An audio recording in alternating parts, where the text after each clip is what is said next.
Baik Bapak Ibu, calon pendaftar P3K Guru tahun 2023, ini ada kabar baik mengenai surat edaran Dirjen GTK mengenai kualifikasi akademik dan sertifikat pendidik dalam pendaftaran seleksi P3K Guru tahun 2023. Nah, ini ada beberapa poin yang disampaikan Bapak Ibu.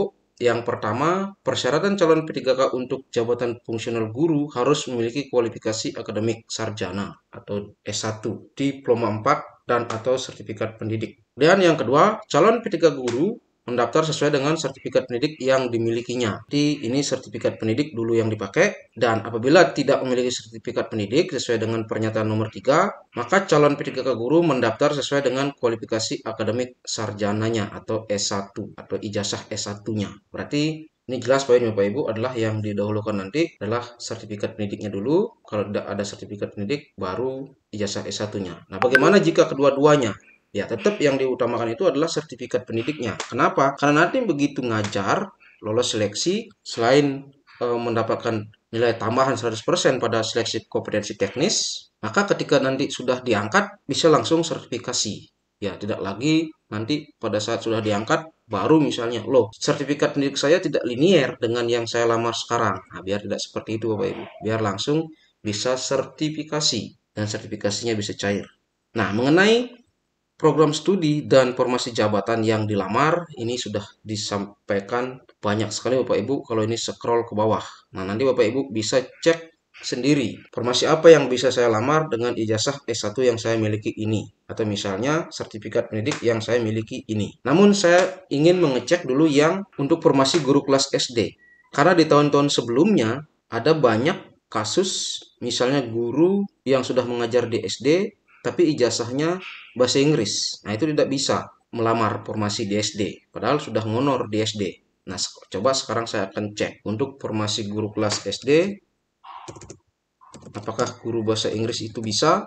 Nah, untuk formasi guru kelas SD, antropologi boleh ya, kemudian antropologi budaya, kemudian antropologi sosial.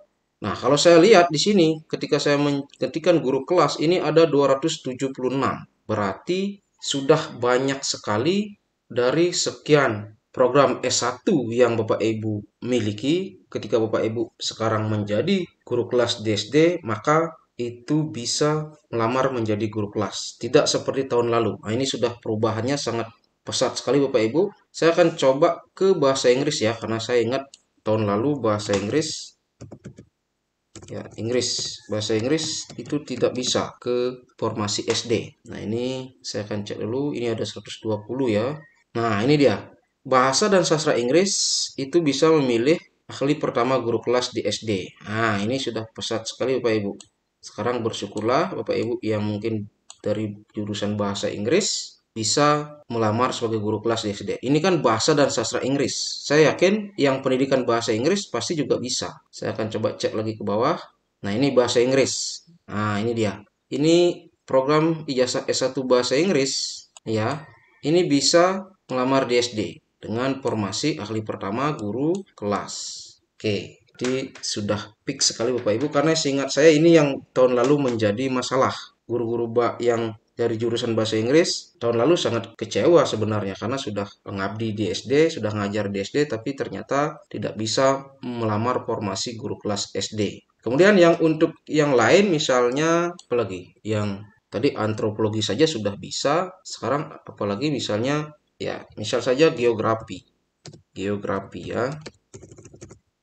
Karena sudah 276, berarti sudah banyak sekali program S1 yang diakomodir untuk bisa melamar menjadi guru kelas di SD. Nah, ini geografi, nah ini bisa ijazah S1 geografi. Ini bisa melamar di SD sebagai guru kelas. Kemudian geografi lingkungan, nah ini juga bisa.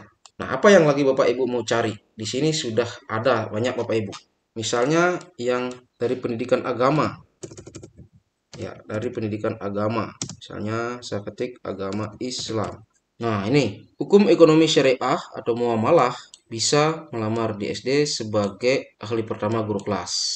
Nah, ini misalnya selain yang terkait dengan ijazah yang agama tadi, ini ilmu antropologi. Nah, ilmu antropologi itu bisa sebagai guru kelas di SD.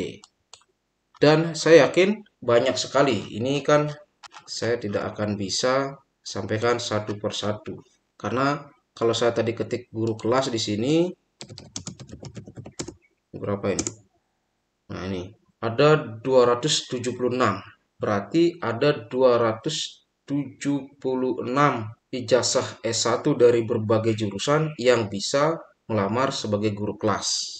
Jadi saya yakin untuk P3K tahun ini tidak akan banyak lagi yang tercecer, tidak akan banyak lagi yang kecewa. Karena sudah banyak disediakan kelinieran dengan formasi yang dilamar, dengan ijazah yang Bapak Ibu pegang. Ini kalau saya lihat, scroll ke bawah ya, untuk yang berdasarkan kualifikasi akademik ijazah S1, nah ini ada 8.050 yang berdasarkan ijazah. Kalau yang berdasarkan sertifikat pendidik, ya ini Bapak Ibu. Bagi Bapak Ibu yang sudah memegang sertifikat pendidik guru kelas TK dengan kode 020 bisa melamar sebagai guru kelas di SD. Kemudian yang lain-lain misalnya ini sertifikat pendidik matematika 047. Nah, bisa di SD juga. Nah, sekarang saya akan cari yang bahasa Inggris. Kalau Bapak Ibu memegang sertifikat pendidik 090 ini bahasa Inggris, Bapak Ibu juga bisa melamar di SD. Nah, ini yang tahun lalu mungkin sedikit kecewa, sekarang Bapak Ibu sudah memiliki harapan sangat besar sekali. Kemudian yang dari pendidikan kewarganegaraan atau PKN juga sama. Nah, ini boleh ya, melamar sebagai guru kelas di SD. Dan yang bagian MIPA, misalnya pendidikan IPA, fisika, kimia, biologi itu kan memang sudah bisa. IPS juga bisa, IPS sosial terpadu bisa, dan seterusnya. Nah, ini Bapak Ibu nanti bisa cek secara mandiri. Nanti Bapak Ibu bisa cari ya di internet surat edaran Dirjen GTK nomor 2901 BHK 0401 2023. Ya, ini aja ketika nanti pasti muncul ini. Baik, sekian informasi ini Bapak Ibu, semoga bermanfaat. Terima kasih.